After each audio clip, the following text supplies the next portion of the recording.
How to light your wood-burning stove. This video will instruct you in the best way to light and run an appliance burning wood fuel. First, you must prepare your stove to ensure the fire gets the air supply it needs to establish properly. To do this, you must open the air wash and primary air controls fully. There is an indicator at the top of many appliances to show which direction to move the control from closed to open. If your stove does not have this, simply follow the instructions provided with your stove. These can be downloaded from the technical section of the Stovax website. Most appliances also have a secondary air control to greater aid the combustion of unburnt gases, which result in cleaner, more efficient combustion, particularly when burning wood. Most appliances have this control factory set. Next, open the door. Note the position of the log guard and the air inlet holes at the back of the stove. These are important features of the appliance. The log guard protects the user by holding the burning fuel inside the firebox and keeps it away from the glass. The air inlet holes circulate heated secondary air back into the burn chamber to reignite unburnt combustible gases, creating a cleaner, more efficient output. It is important to create a stable base for the fire to establish, so place firelighters or paper amongst dry kindling wood on the grate or firebed. Kindling wood is very dry, small pieces of wood and twigs that will catch a light easily. Light the paper or firelighters and wait for the flames to catch the wood alight and start burning vigorously. Leave the door slightly open, as this will increase the flue pull to assist in lighting the fire and prevent condensation building up on the inside of the glass. Once the kindling is burning well, add larger pieces of split wood to create a stable firebed.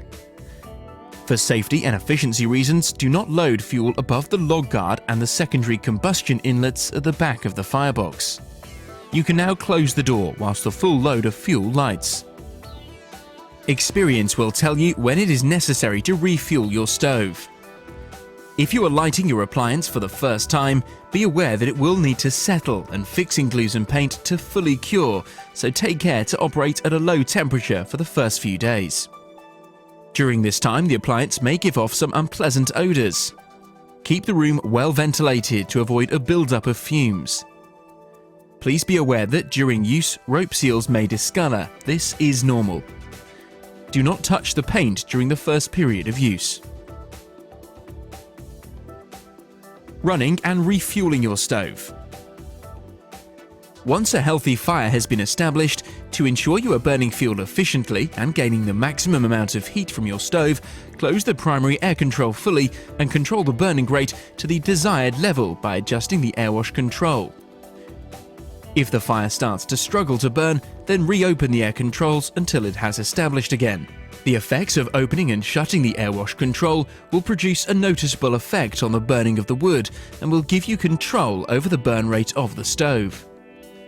Shutting the air wash control reduces the burn rate and lowers the heat output.